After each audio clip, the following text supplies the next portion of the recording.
My dad's growing all his own food now. That's a good sign.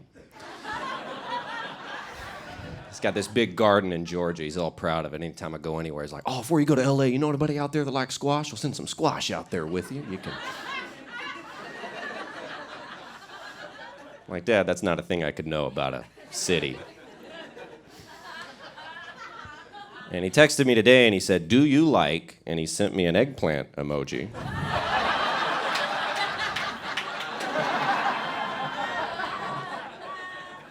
And I said, is this for me? And he said, it's for whoever likes it. And I have not texted him back. I'm not gonna do it. Some of my friends are having kids. Some millennials are having kids. What? Why? What? What? What? Don't do it. If you're a millennial and you already had a kid, give it back. Give it back. I'll take it. One of my friends has a kid. He's still a goth. Remember goths? He's still being a goth from middle school. 30 years old. He's a goth with lower back pain and a kid. It's not gonna work. How's it gonna work? How's it gonna work, goth dad? How's it gonna work? Kid comes home from school, he's like, I hate my life, I hate you, I'm going to my room. You're like, me too. Then you both run up the stairs. Who stays downstairs? Someone has to stay downstairs and go, I didn't like that. Might have to put my foot down. Can't put your foot down in a pair of Vans. Can't do it. Can't do it, Dad. Keep that foot up. Keep that foot up, Dad. It's weird, millennials, we're very insecure. We're the most insecure generation. We want everybody to like us, nobody does. We figure maybe Gen Z, maybe they got something that other generations don't notice. They don't like us either. All my millennial friends would be like, I was at work, I think all the Gen Z kids don't like me. Like I walked in the break room, they all stopped talking. I was like, oh no, am I cringe? Oh, I think I might be cringe. Am I cringe? You think I'm cringe? Yes, you're cringe. We're all cringe. Just live cringe, it's fine. I never even looked it up, I'm just using context clues. We all are, it's fine. Why do you need to hang out with kids? These are children. Remember in 8th grade, I didn't give a shit what 6th graders thought? Keep doing that. Oh, they're so mean. Well, hit them with your hands. It's worked in every grade. I'm from Royston, Georgia. Anybody heard of that? No one has. It's like an hour from Atlanta. Only 2,000 people live there. Not a lot going on, but we got a website this year, so check it out. After the show, cityofroyston.com, we got a section called Things to Do. And number 3 is Go to Atlanta. So, you don't even have to count. We got one bank in Royston, only one, and it got robbed this year, and the guy got away on a bike, a bicycle, a 2-wheeled foot-powered machine. He got away from our whole police. And the town's so small, I know the sheriff, so I asked him, I go, what happened with that? And he goes, oh yeah, we were looking for a car. And we're not gonna look 2 days in a row, so we figured he needed that money more than we did. We'll let him go ahead and take it. So, moved here, and a couple things have changed in LA. I don't say supper anymore. I say dinner now. And if you say supper, cut it out. It is gross. I didn't know. Turns out you can't ask a lady on a first date to supper. It's disgusting. You just sound terrified. Just, hey, woman. I was hoping you could join me for supper. Maybe we can sit on some buckets and eat beans out of a can. Supper. Maybe after supper I could take pictures of your feet. So now I say dinner. Just turned 30, isn't that cool? Happy birthday. Hey, thank you. I don't have a house. Really thought I'd have a house. That's what they told me at school. They'd be like, you're gonna grow up and get a house. They told me that. I would draw it at school. I'd draw a little house. Had a real pointy top. Had a little smokestack in the side. Always a fire going at Caleb Synan. Very strong wind. I put a sun in the corner. Much bigger than the house. Can only fit a fourth of this sun. Sunbeams coming in. Yeah, it's always daytime.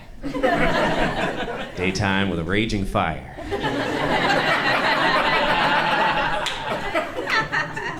Got a bird right next to the sun. Just as big as a house. I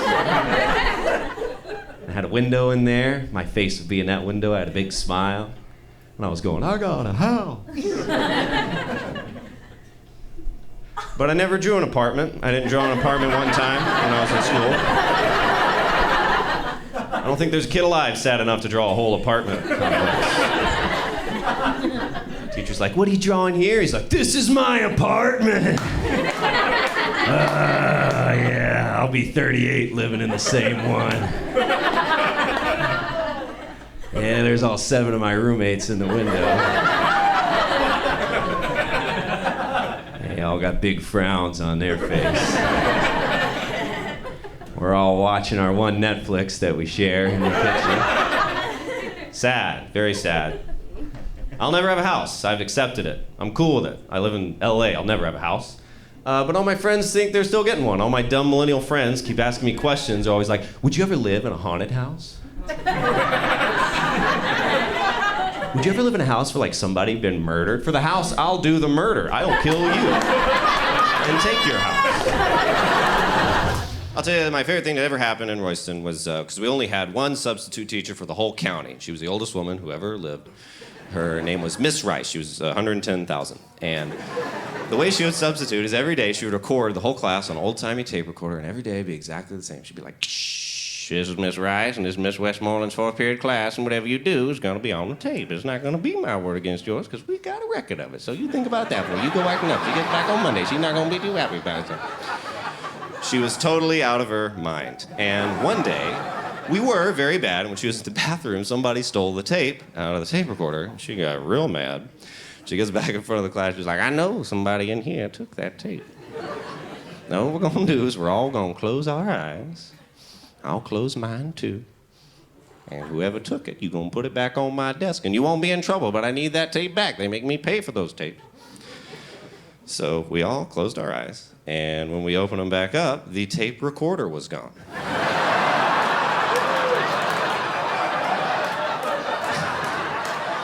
I don't know who that kid was, but that's the funniest kid that's ever lived. That is the best. I hope they're still out there telling people, like, then she came back. I was like, oh, I'm taking that shit, too.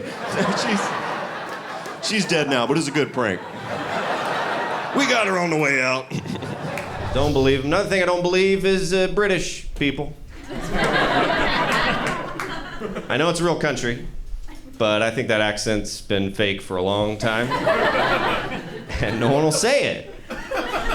I've gone to bars and pretended to be British all night long, just like, hello, everybody, and no one ever said, you're not British. You better leave, fake British. We all get away with it. That's all the whole country's doing is like, see how many thousand years it takes. None of them are real. They're all pretend, and I can tell. I can see it because it's every word. That's how you know. They'll be like, hello, I'm British. Me and me flatmates was in me flat. And I'm like, oh, come on. You know it's not a flat. That's how they, because look, I'm from the South. I'm from Royston, Georgia. I'm from the southernest place in the world. It's the deep South. I was born in a hay bale. My dad is a hot dog. I am the southernest man you'll ever find in the world. But I don't get up here and talk like the truck from Cars. I talk like a normal person, and I say all the words. I'm not up here going, hey, yo! That's not what I'm doing, because it's wrong. My dad's a preacher. That's pretty fun. So my family, they're very strict Christian, you know. They don't curse. They think cursing is a sin.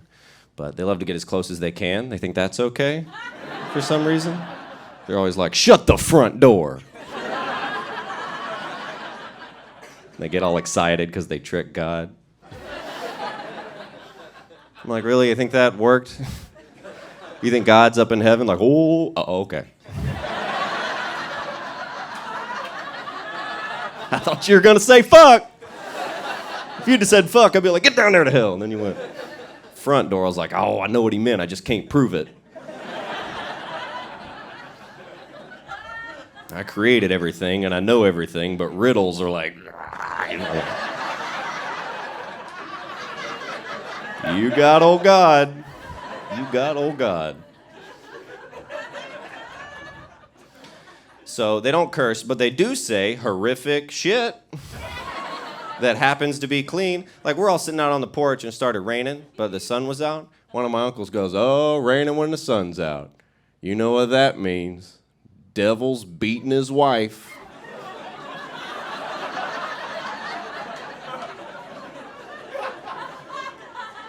And everybody else just goes, mm-hmm. That's what that means. Oh, what a great Southern saying. Why can't it just be nature? Why'd you add the worst backstory of all time? So look, there's a rainbow. The devil just said the N-word on Xbox Live. Can you believe that? I can't believe that, devil. Oh, look, there's an eclipse. The devil just got a boner at the Kids' Choice Awards. I cannot believe the devil. I do not support the devil. One guy at my church, he does curse, and one time I was talking to him, he's like, man, the devil can suck my dick. And I was like, I don't think that'll help. He's a known trickster. I wouldn't put my dick in his mouth if I was you. That will come back to haunt you, I'm almost certain. He is,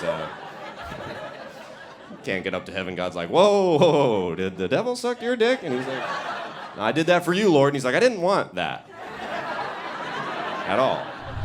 I'll tell you one last thing before I go. This is about one of the best nights of my life. It's about 7 years old, and my family's very strict. I told you they no TV, no internet. Those are from the devil. So we had to play outside every day where it's safe. You know, nothing bad ever happened in the woods.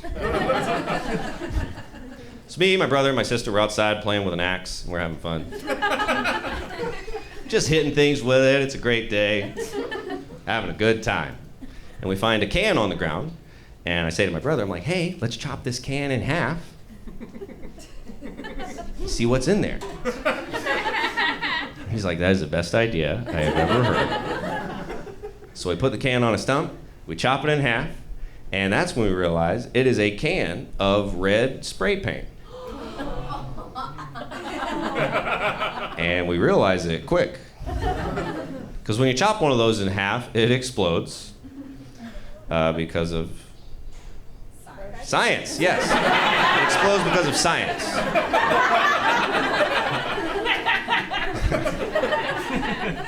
And it explodes mostly on my 5-year-old sister, who is standing this close to the stump. Ooh, I can't wait to see what it is. I'll be the first one. So it blows up in her face, blows her back a few feet. She starts crying, screaming really loud, really overreacting to the explosion. My mom hears the screams, so she opens up the screen door in the back, looks out there to see what it is, and she gets all mad. And at the time, I was like, Mom's a big old bitch. Now I'm like, oh, Mom thought my sister was dead. And she had a few clues. Clue number 1, her daughter laying on the ground, covered in red paint. Clue number 2, my brother standing next to her, holding a red axe.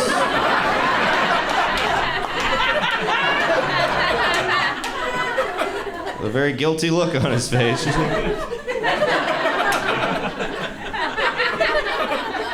And then me standing next to him, laughing harder than I've ever laughed in my whole life. And after that, we got a TV. All works out.